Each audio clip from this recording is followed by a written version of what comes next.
جو کچھ پڑھا گیا ہاں ایمان افروز جو سید قطب رحمۃ اللہ علیہ کا جو ارشادات ہم نے سنے ہیں حقیقت یہی ہے.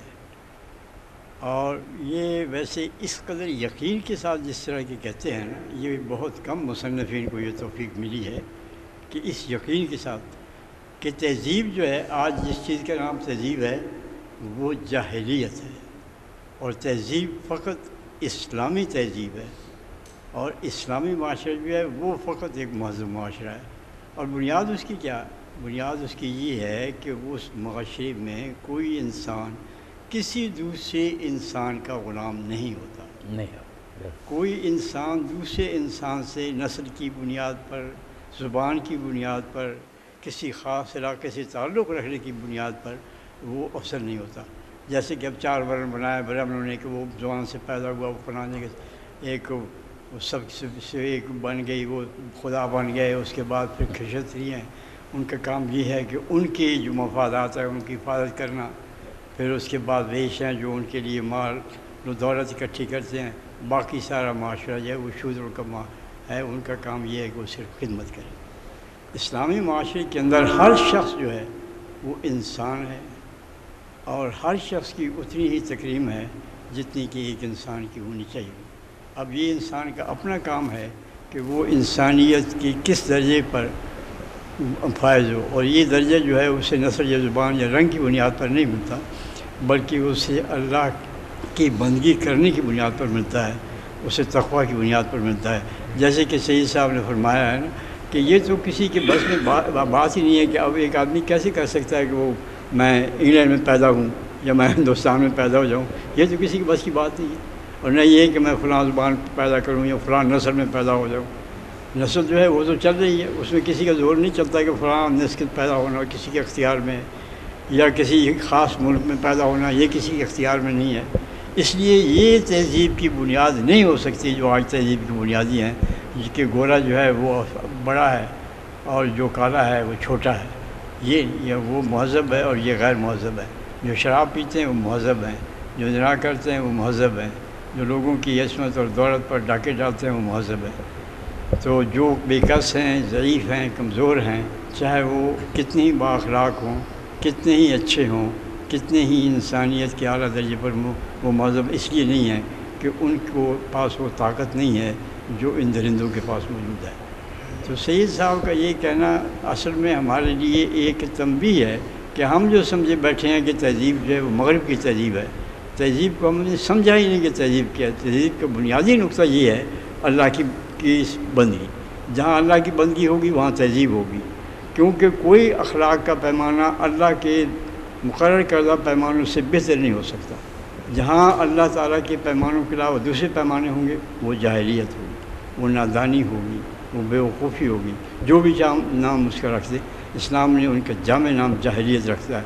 چاہے وہ سوشلزم ہو، چاہے وہ میٹیریلزم ہو، چاہے وہ کسی نام سے بھی آپ اس کو کریں، لیکن وہ جاہلیت ہے. چاہے وہ پھر علم بڑی بڑی یونیورسٹیوں میں موجود ہوں، بڑے بڑے تعلیمی ادارے، اور آسمان تک وہ چاند پر قمر رکھتے ہیں، لیکن ان کی جہالت جو ہے ان کے ساتھ چاند پر بھی جائے. جب اپنے آپ کو اللہ کا بندہ ماننے کی بجائے کسی کا بندہ مانیں گے، اللہ کے قانون کی بجائے کسی کے قانون کی پیروی کریں گے، ان اخلاق کی پیروی کی بجائے جو کہ تمام انسانوں کو برابر قرار دیتے ہیں، ان لوگوں کی اخلاق پہ چلیں بلکہ بد اخلاقی پہ چلیں جو انسانوں کے درمیان دولت کی بنیاد پر، ملک کی بنیاد پر، رنگ کی بنیاد پر فرق کرتے ہیں. یہ بنیادی پہچان ہے اسلامی معاشرے کی اور غیر جاہلی معاشرے کی. تہذیب اسلامی تہذیب ہے، اور وہ اس لیے کہ وہ خالق کل نے اس کا درس دیا ہے اور اس کی بندگی اختیار کر کے وہ تہذیب حاصل کی.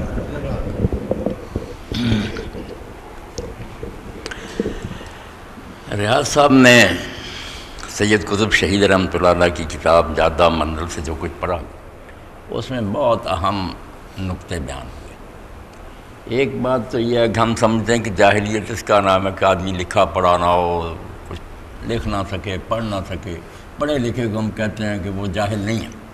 انہوں نے سمجھایا کہ قرآن کی اصطلاح میں جاہلیت اسلام کے علاوہ ہر شے، یونیورسٹیوں سے فارغ ہو، پی ایچ ڈی ہو، بہت بڑا دانشور ہو، آسمانوں پر اڑ رہا ہو، اگر وہ اللہ کے دین کو نہیں سمجھتا اور اس کے مطابق نہیں چلتا تو ایسے سارے جو ہے نا ازم اور فلسفے اور دانش سب کو اللہ جاہلیت کہتا ہے. حکم الجاہلیت یبغون، اللہ نے جو دین اتارا علم اور حکمت صرف وہ دانائی وہ، باقی سب پاگل ہیں. کسی کی جلدی سمجھ آ جاتی ہے جہالت کی، کچھ کئی صدیاں ٹکریں کھانے کے بعد نا، جیسے علامہ اقبال رحمۃ اللہ علیہ سے لوگوں نے پوچھا کہ عقل اور وحی میں کیا فرق ہے، انہوں نے کہا عقل جو ہے نا اس میں اور وحی رائی میں فرق ہے اکانومی آف ٹائم کی، کہ جو لاکھ سال کے بعد سمجھ آنی ہے نا ٹکریں کھا کر کہ ہم کدھر مرا ہو پھرتے رہے، وہی اس وقت کو بچاتی کہ پہلے دن ہی سمجھ لو کہ مرد عورت کا اختلاط جو ہے اس سے بربادی. جس معاشرے میں یہ اکٹھے ہو جائیں گے نہیں رہے، کتنے تباہ ہو چکے ہیں اور تم بھی ہو گئے. بعد میں لوگ سوچتے ہیں اب بھی وہاں دعائی مچ گئی ہے کہ یار پابندیاں لگاؤ بوسو کنارہ سارے چیخ رہے ہیں.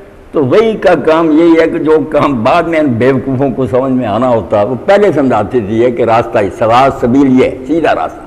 تو اس لیے اسلام اور جاہلیت کا فرق کہ پڑھے لکھے ہونے کو شرع خواندگی بڑھا دو، ہر بچہ پڑھنا سیکھ جائے، یہ کوئی بات نہیں. دین سکھاؤ. بے شک لوگ امیین تھے، کوئی کتاب لکھنا نہیں جانتے، بعض صحابہ کرام کو کتاب کا ہی نہیں پتہ چلا کہ سیدھی کس طرح، مگر اللہ کا دین سمجھ لیا انہوں نے، اللہ کے رسول سے سمجھ گئے کہ خالق کائنات کی یہ صفات ہیں، ہم اس لیے پیدا ہوئے ہیں، مرنے کے بعد یہ ہوگا. دنیا کے وہ سب سے بڑے عالم تھے، اس کو علم کہتے ہیں. کتابیں ہوں تو چار پائے برو کتابیں چل، کوئی گدھا اور اس پر کتابیں لگی کیا فائدہ. اللہ نے بھی یہی مثال دی یہاں میں اسفار کہ جو پڑھے لکھے ہوتے ہیں مگر وہ کرپٹ ہوتے ہیں، جیسے اب ہیں ساری دنیا چیخ رہی یار جتنے چیئرمین ہیں سارے ڈاکو ہیں. تو ڈاکو اسی لیے ہیں کہ وہ گدھے ہیں جن پر کتابیں لگی ہیں. تو جاہلیت اور اسلام کا فرق پہلا نقطہ تو یہ سمجھایا کہ اسلام جو ہے نا اللہ نے دین اتارا آدم علیہ السلام سے لے کر، وہ ہے علم، وہ ہے دانش، باقی سب جاہلیت. وہ امریکہ کا نظام ہو، کسی پہلا ہو یا انزاد پیدا ہو.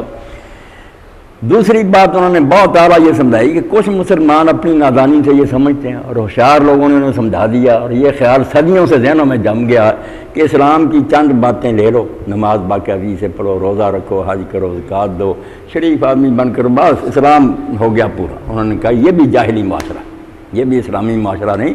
جس معاشرے میں اللہ تعالیٰ بطور حکمران کے حکمرانی نہیں کر رہا، اس کی شریعت نافذ نہیں، ہر جگہ اس کا قانون جو حاکم، اسمبلی میں کوئی قانون نہ بن سکے جو اللہ کی کتاب کے خلاف ہو، کسی عدالت میں کوئی فیصلہ نہ ہو سکے جو اللہ رسول کی مرضی کے خلاف ہو، منڈی میں کاروبار نہ ہو سکے، اسکولوں اور کالجوں میں کوئی ایسی چیز نہ پڑھائی جائے دین سے جہاں اللہ کی حکومت نہیں پریکٹیکلی، وہاں اگر نماز روزہ ہوتا بھی ہے تو یہ بھی جاہلیت کی قسم ہے.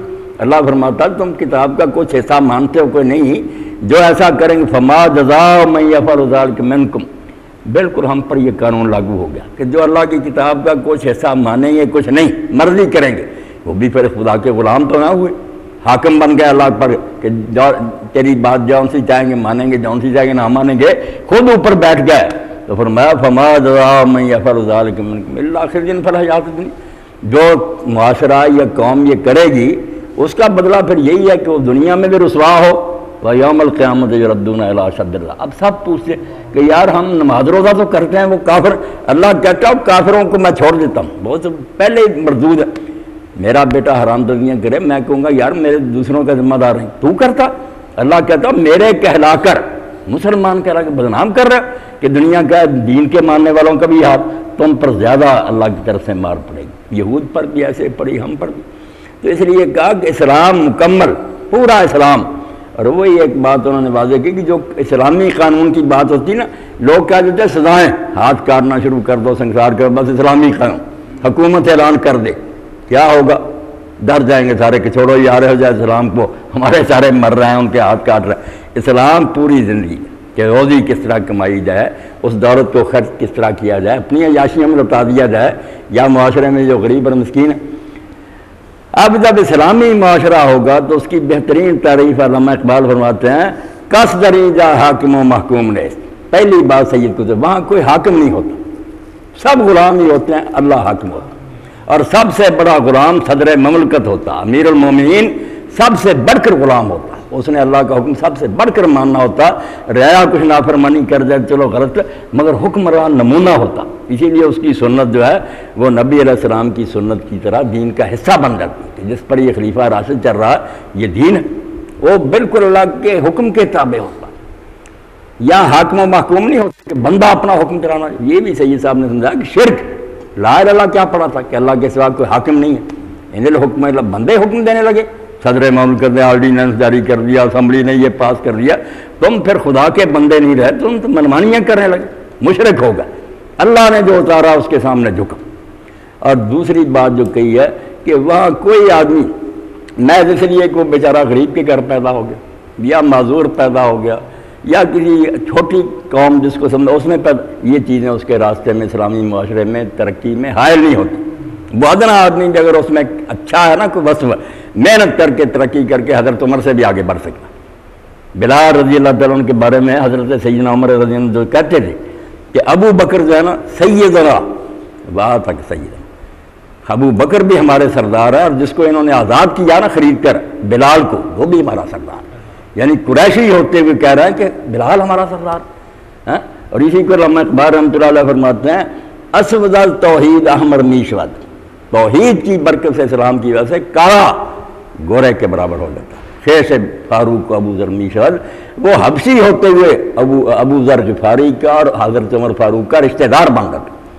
جب حضرت بلال رضی اللہ عنہ نے کہا کہ میں شادی چاہتا ہوں، اب کس نے شادی کے لیے پیش کی؟ یہ سوال آیا کہ تم تو غلام اور غلام کے بیٹے اور کاڑے ہو، حبشی ہو، نہیں، اور رشتے کی پیشکش جو تھی حالہ حضرت عبد الرحمن بن عوف رضی اللہ عنہ کی بہن، یعنی قریشی رسول اللہ کے ننیال سے 10 اشرا مبشرہ میں سے انہوں نے اپنی بہن کا رشتہ دیا۔ اسلام میں کوئی شاید کسی کے لیے رکاوٹ نہیں بنتی کہ وہ بدقسمتی سے غریب گھر میں پیدا ہو گیا اب علم نہیں حاصل کر سکتا۔ حکومت کی ذمہ داری یہ ہے کہ جن کے بچے امیروں کے بڑے بڑے کالجوں میں پڑھتے ہیں، ترقیاں کر دیتے ہیں، وہی عہدوں پر رہتے ہیں، غریبوں کے لیے موقع ہی۔ اسلام کہتا ہے غریب بچہ کیوں پڑھنے سے رہ جائے، یہ ریاست کی ذمہ داری ہے، اسلامی حکومت اس کی سربراہ ہے کہ اس کو وہ خرچہ وہی تعلیم پر خرچ رہا ہے، وہ بچہ پڑھ جائے اور بڑے بڑے جو ہے نا جاگیردار ان کے بچوں سے بھی آگے نکلے۔ اس لیے سید قطب رحمۃ اللہ نے جو باتیں کہیں کہ وہاں اللہ کے سوا کوئی کسی سے اپنا حکم نہیں منواتا، سب غلام ہوتے، کس درینجہ سائل و محروم نے، نہ وہاں کوئی مانگت ہوتا سوال کرنے والا، نہ کوئی بد نصیب ہوتا۔ جو اگر بدقسمتی سے کمزور پیدا ہو گیا، اللہ کے رسول علیہ السلام نے کیسا اعلان فرمایا، کوئی اسٹیٹ کرتی، فرمایا جو مرے گا اور کوئی جائیداد چھوڑ جائے گا اس کے وارث لیں گے، اور اگر کوئی مرے گا اور قرضہ چھوڑ جائے گا اور اس کو ادا کرنے والا کوئی نہ ہوگا تو میں اس کا قرضہ ادا کروں، حکومت دے گی اس کا قرضہ۔ یہ ہے وہ اسلامی معاشرہ جس کو سید صاحب کہہ رہے ہیں کہ مہذب معاشرہ سے یہ امریکہ چلے جائیں تو سب یہاں امیر ہیں، غریب دھکے کھا رہے سڑکوں پر، وہ بیچارے سوائے ہوئے، دھوکہ دینے کے لیے کہتے ہیں یہ مہذب معاشرہ ترقی یافتہ۔ ترقی اسلام میں یہاں کوئی کسی پر حاکم نہیں ہوتا، کوئی کسی کو بھوکا نہیں مار سکتا، بلکہ حضرت ابو بکر صدیق رضی اللہ تعالیٰ عنہ سے حضرت عمر بھی کہتے تھے کہ ابھی بھی لوگ ہیں نا جو اسلام سے نکل گئے مرتد ہو گئے، کچھ لوگ دوبارہ بت پرست ہو گئے، کوئی نئے نبیوں کو ماننے لگے، چلو یہ جو زکوٰۃ نہیں دیتے، نماز تو پڑھتے ہیں، اسلام باقی کو میں اتنا چلو زکوٰۃ کو ابھی رہنے دے، دوسروں سے نپٹ لیں، مرتدوں سے اور جو نبیوں کی امتیں جعلی مسلمہ وغیرہ کی واقعی حالات ایسے تھے۔ حضرت ابو بکر نے فرمایا کفر کے زمانے میں دلیر اور اسلام میں بزدل، اسلام پر وقت آ گیا تو بزدلی دکھاتا، جاؤ اگر کوئی ایک آدمی میرے ساتھ نہیں جائے گا تو میں تنہا تلوار لے کر جاؤں گا، میری زندگی میں اللہ کے رسول کے دین میں ترمیم شروع ہو گئی، میں آرام سے بیٹھا رہوں، سارے دلیر ہو گئے۔ آپ نے فرمایا اگر ان کا ایک گھٹنا باندھنے کی جو رسی تھی نا وہ بھی روکیں گے نا، میں جنگ نہیں بند کروں گا جب تک وہ لینا دوں، یہ ہمارا حق، غریبوں کا حق ہے ان کے مال میں، اگر یہ نہیں دیں گے ہم کس لیے حاکم بنے ہوئے۔ یہ ہے وہ دین جس کو جوں آدمی پڑھے، بدقسمتی اس کو نہیں پیش کرتے لوگ، پہلے سزاؤں کی باتیں شروع کر دی، دنیا کو راجا تھی، سزا دیتا چور کا ہاتھ کاٹتا، مگر اس وقت جب پہلے ہر شخص کو آسانی سے روزی ملتی، کوئی شخص بہانہ نہیں بنا سکتا کہ مجھ کو یہاں یار روٹی نہیں ملتی اس لیے میں ڈاکو بن گیا، بلکہ وہ ایسا کرتا جیسے حضرت عمر رضی اللہ تعالیٰ عنہ کے سامنے مقدمہ آ گیا، اور بڑے آدمی تھے حضرت حاتب بن ابی بلتہ رضی اللہ، بدری صحابی تھے، ان کے بارے میں سورہ ممتحنہ اتری ہے، ان سے غلطی ہوگی جو اللہ نے اتار دی کہ کفار مکہ کو تم جاسوسی کر رہے تھے، انہوں نے کہا یا رسول اللہ صرف غلطی ہوگی، میں مرتد نہیں۔ آپ نے حضرت عمر تو کہتے تھے قتل کرو، فرمایا نہیں یہ بدر والوں میں سے غلطی ہو جاتی ہے، اللہ نے معاف کر دیا۔ تو حضرت حاتب کے غلام تھے دو، انہوں نے کسی کا اونٹ چوری کیا، کھا گئے۔ اب جب حضرت عمر نے پوچھا کہ واقعی تم نے کھایا، انہوں نے کہا کھایا۔ آپ نے ہمیں کاٹ دو، مگر پھر آپ کے ذہن میں آ کہ یہ تو پوچھنا چاہیے کہ ان کا حال کیا۔ انہوں نے کہا تمہاری حالت کیسی؟ انہوں نے کہا یہ حاتب پاس ہی کھڑے ہیں، پوچھ لو، اتنا کام لیتا دن رات، ہم چور ہو جائیں، کھانے کے لیے نہیں کچھ دیتا، ہم نے بھوکے مرتے ہوئے اونٹ چوری کر کے کھایا۔ فرمایا حاتب ٹھیک ہے؟ انہوں نے کہا ہاں ٹھیک ہے، مان گئے۔ آپ نے فرمایا تم 2 اونٹوں کی قیمت دو، ایک کی بجائے ڈبل تاوان، اس کو دو مالک کو، اور ان کو میں بری کرتا، میں نہیں ان کا ہاتھ کاٹ سکتا۔ خلق خدا بھوکی مرتی چوری کرے، ہم ہاتھ کاٹنے بیٹھے؟ اللہ کا دین کوئی اندھے کی لاٹھی نہیں کہ جس کو لگ گئی، کوئی دین کو پڑھے تو صحیح۔ دین اسلام اگر کہتا ہے کہ زانی کا نشان دنیا سے مٹا دو تو پہلے نکاح کو آسان کرتا، وہاں کوئی جہیز نہیں، وہاں کوئی لائٹنگ نہیں، کوئی خرچے نہیں۔ 2 آدمی بیٹھے، ان کے سامنے لڑکے لڑکی سے پوچھا کہ ہم نے تمہارا نکاح قبول، نکاح ہو گیا۔ آپ دیکھیں کہ حضرت عبد الرحمن بن عوف رضی اللہ عنہ جن کا تذکرہ ہوا، حضور کے ننہال سے ہیں، بہت قریبی ہیں، نکاح کر لیا، مدینہ شریف میں موجود ہے، حضور کو نہیں بتایا، اتنی سادگی سے نکاح ہوتے تھے۔ آپ نے زعفران لگا دیکھا بٹنا، تو فرمایا عبد الرحمن یہ شادی کی علامت نظر آتی ہے، کیا بٹنا لگایا ہوا ہے یہ زعفران؟ انہوں نے کہا حضور میں نے تو نکاح کر لی۔ آپ نے فرمایا اچھا اول ولو بشادت، اب پھر ایک بکری بے شک کرو، ولیمہ تو کھاؤ۔ تو اتنی سادگی سے جب نکاح ہوں گے، کیوں بچے بچیاں زنا کریں گے؟ تم نے نکاح کو مشکل کر لیا، حرام زدگی کو آسان کر لیا۔ اتنا پروپگنڈا ہے، میڈیا نے اتنی بدماشی پھیلا رکھی ہے، اڑیانی اتنی ہے کہ آسانی ہے زنا کرنے، جہاں جی چار قانون بنا دیے، کوئی اس کے خلاف پرچہ نہیں دے سکتا، جو دے گا اس کی شامت ہے، اور جو نکاح اس کو مشکل بنا دیا۔ تو دین جو ہے نا اس کو جو، اسی لیے سید صاحب نے کہا یہ نہیں کہنا چاہیے کہ اسلام بھی مہذب معاشرہ ہے، یہ کہو کہ اسلامی معاشرہ ہی صرف مہذب معاشرہ ہے، باقی سب جاہلی معاشرے ان کا رنگ روگن دیکھنے سے دھوکہ کھا جاؤ گے، حقیقت معلوم ہوگی جو بالکل گندا، نجاست، سڑا ہوا، کچھ وہاں دین نہیں ہوگا۔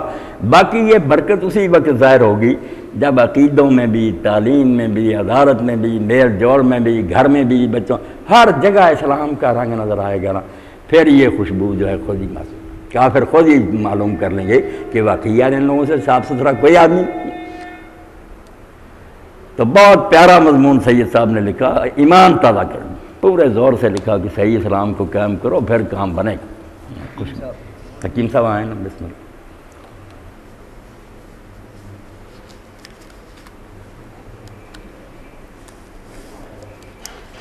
بسم اللہ الرحمن الرحیم۔